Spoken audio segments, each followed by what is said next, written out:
unfold.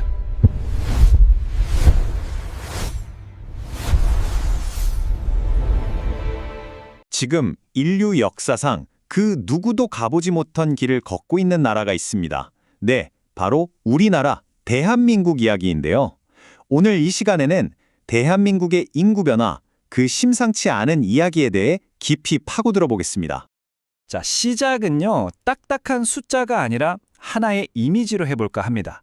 한때 아이들 웃음소리로 가득 찼던 학교 운동장 있잖아요. 이젠 그곳에 정적만 흐릅니다. 그리고 그 자리를 노인 요양원이 채우고 있죠. 이게 바로 오늘날 대한민국의 현실을 보여주는 한 장면입니다. 바로 이 장면이 우리가 오늘 이야기할 인구학적 특이점, 즉 싱귤레리티를 가장 잘 보여주는 거죠. 역사상 유례가 없는 정말 극단적인 숫자가 만들어낸 현실입니다. 자, 이 현상을 제대로 이해하려면요, 먼저 합계 출산율이라는 개념을 알아야 해요. 영어로는 TFR이라고도 하는데 쉽게 말해서 여성 한 명이 평생 아이를 몇 명 낳을 것 같은지를 나타내는 숫자예요.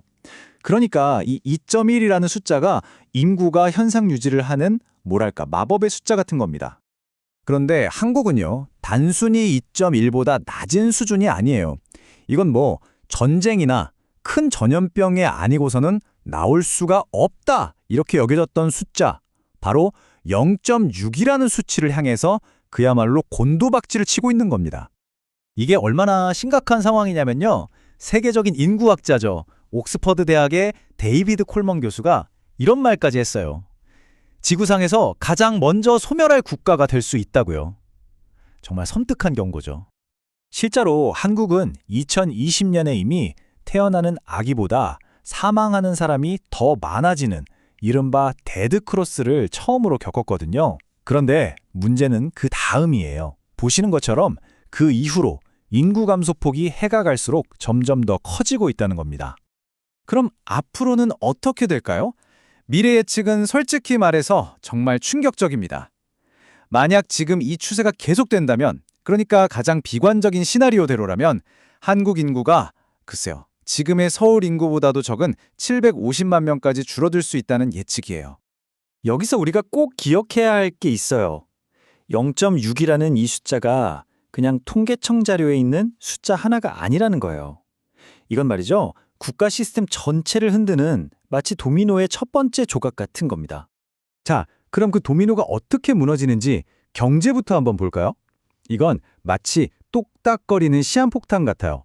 이미 정해진 시간표가 있거든요. 먼저 2041년이 되면 국민연금이 적자로 돌아서기 시작하고요.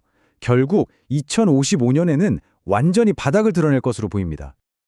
근데 잠깐만요. 일할 사람이 줄면 오히려 임금이 오르고 더 좋은 거 아닐까요? 이렇게 생각할 수도 있죠.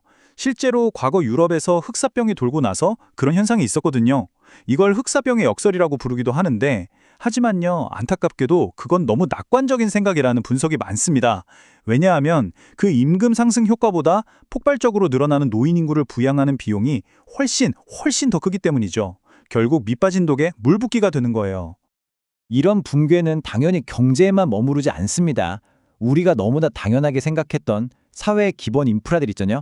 학교, 병원, 심지어는 나라를 지키는 군대까지 그 뿌리부터 흔들리고 있습니다. 특히 의료 붕괴는 정말 피부에 와닿을 정도로 심각해요. 태어나는 아기가 없으니까 의사들이 소아과를 하려고 할까요? 당연히 아니겠죠.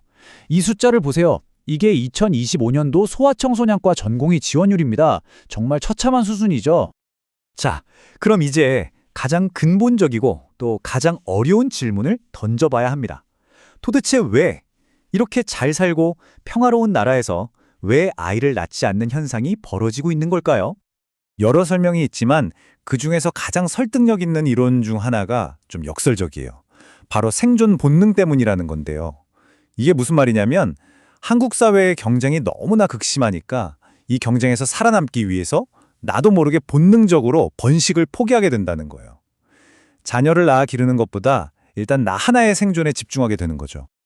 그리고 그 본능의 가장 깊은 곳에는 아마 이런 마음이 있을 겁니다. 여러 사회 조사를 보면 공통적으로 나오는 이야기인데요. 바로 내가 겪고 있는 이 고통과 불행을 내 아이에게만큼은 물려주고 싶지 않다는 겁니다. 이건 정말 너무나 아픈 이야기죠. 상황이 이런데 우리에게 남은 시간이 많을까요? 안타깝게도 아닙니다. 전문가들은 마지막 골든타임이 거의 끝나가고 있다고 경고해요. 앞으로 딱 10년.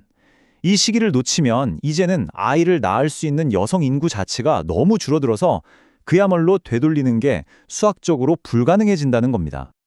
자, 그래서 이제는 논의의 방향이 바뀌고 있어요. 어떻게 하면 출산율을 다시 높일까 해서 어쩔 수 없는 인구 감소라는 현실을 어떻게 받아들이고 어떻게 관리할 것인가로요. 말 그대로 적응해서 살아남을 것인가 아니면 이대로 소멸할 것인가 정말 중대한 선택의 기로에 서 있는 겁니다.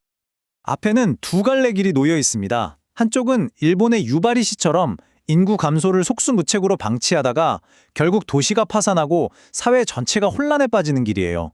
그리고 다른 한쪽은 국가 전체를 효율적으로 압축해서 관리된 축소를 해나가는 길이죠. 그렇다면 이 관리된 축소, 즉 콤팩트 전략은 구체적으로 뭘까요? 크게 세 가지로 볼 수 있습니다. 첫째, 전국토에 흩어져 사는 게 아니라 핵심 거점 도시들로 인구와 인프라를 모으는 콤팩트 시티를 만드는 겁니다. 둘째, 비어있는 학교나 집들을 그냥 방치하는 게 아니라 노인 요양센터나 청년 창업 공간처럼 새로운 자산으로 재활용하는 거고요. 마지막으로 이민 정책을 바꾸거나 정년을 늘리는 것처럼 사회 시스템 자체를 완전히 뜯어고치는 겁니다. 자, 이제 마지막 질문입니다. 과연 이 대한민국의 이야기가 그냥 남의 나라의 특별한 비극일까요? 아니면 앞으로 우리 모두가 겪게 될 미래의 예고편일까요? 사실 한국이 가장 극단적일 뿐이지 많은 선진국들이 정도의 차이만 있을 뿐 비슷한 길을 향해 가고 있거든요. 어쩌면 우리는 지금 한국이라는 거울을 통해 우리 자신의 미래를 보고 있는 건지도 모릅니다.